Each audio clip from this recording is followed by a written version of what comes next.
Throughout internet history, an abundance of urban legends, myths, and otherworldly tales have plagued users into believing that the dark, mysterious, and supernatural actually exists. Many of these legends are known as creepypastas, and I'm sure you've heard of at least a few of them. From popular entries such as Slenderman, to the Russian sleep experiment, or to not so popular ones like Sonic.exe, these obviously fake horror stories have left some people questioning if they actually exist or not. Usually, only children and young teens tend to question the reality of said narratives, but sometimes they can get a little too real. Today, I want to discuss a creepypasta that has what I personally believe to be the most terrifying ending to any creepypasta story ever. For those of you whom haven't read it yet, don't worry. You can either listen in as I read my own synopsis of the story,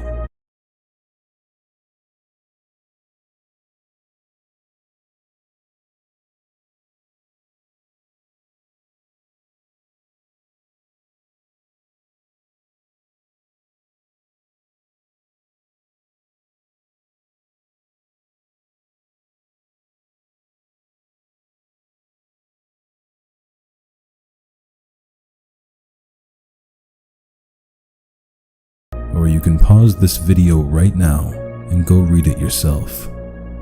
Either way, just sit back, relax, and get ready for the disturbing story behind the one and only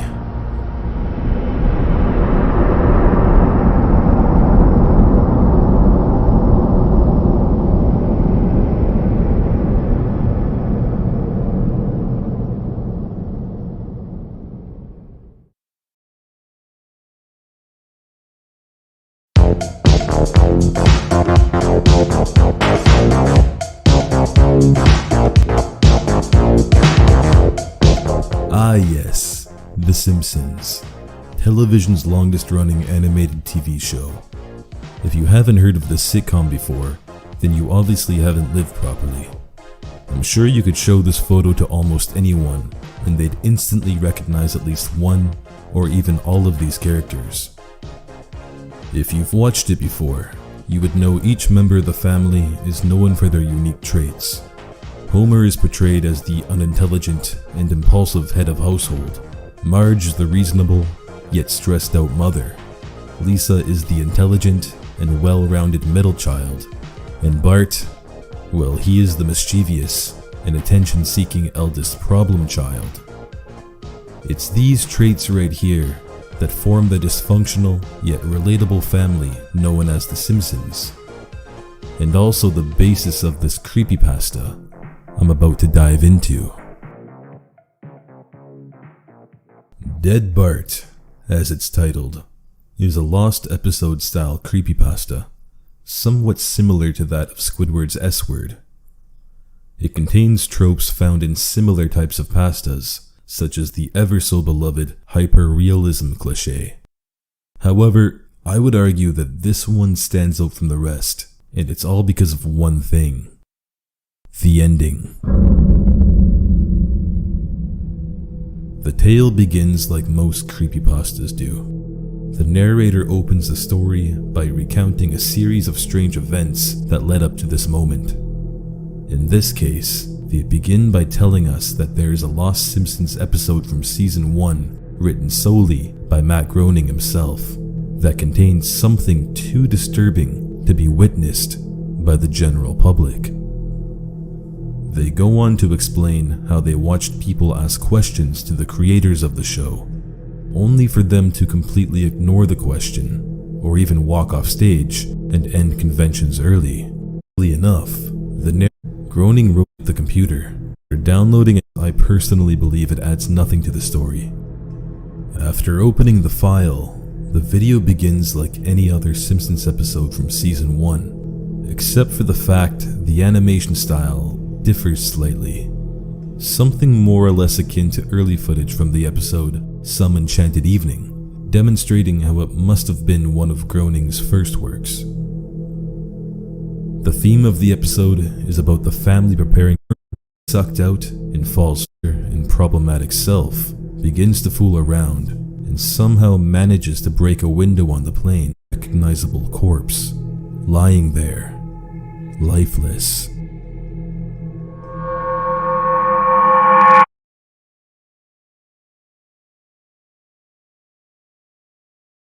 IH777.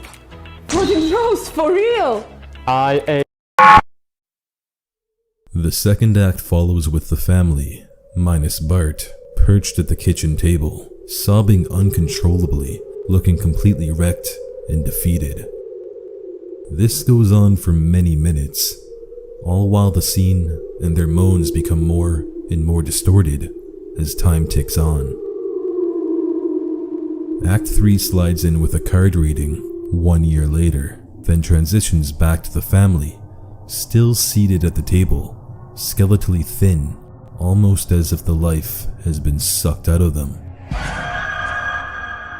They then decide to visit Bart's grave, but on the way there, they have to pass through a now deserted and abandoned Springfield.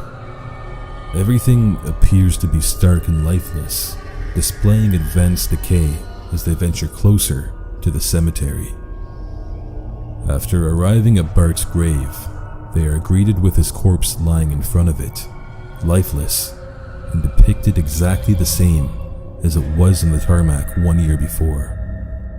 This scene is followed by a more distorted wailing, while the camera begins to slowly zoom out.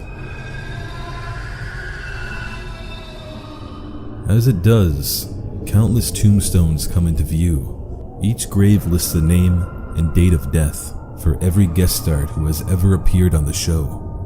For the ones who've passed already, their date of death is exactly the same as it was in real life.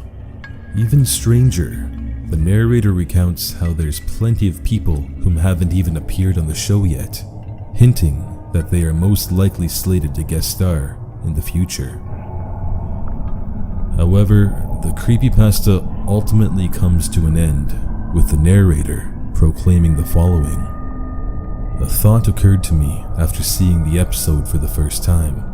You could try to use the tombstones to predict the death of living Simpsons in the following as guest stars, but there's something odd about most of the ones whom haven't died yet. All of their deaths are listed as the same date.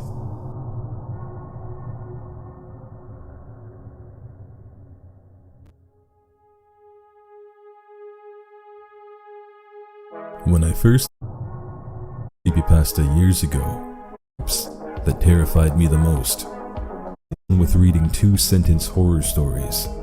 If you don't know what these are, they are literally what you think, a horror story told in 2 sentences. The final act of the creepypasta leads up to the names of all the guest stars to ever appear.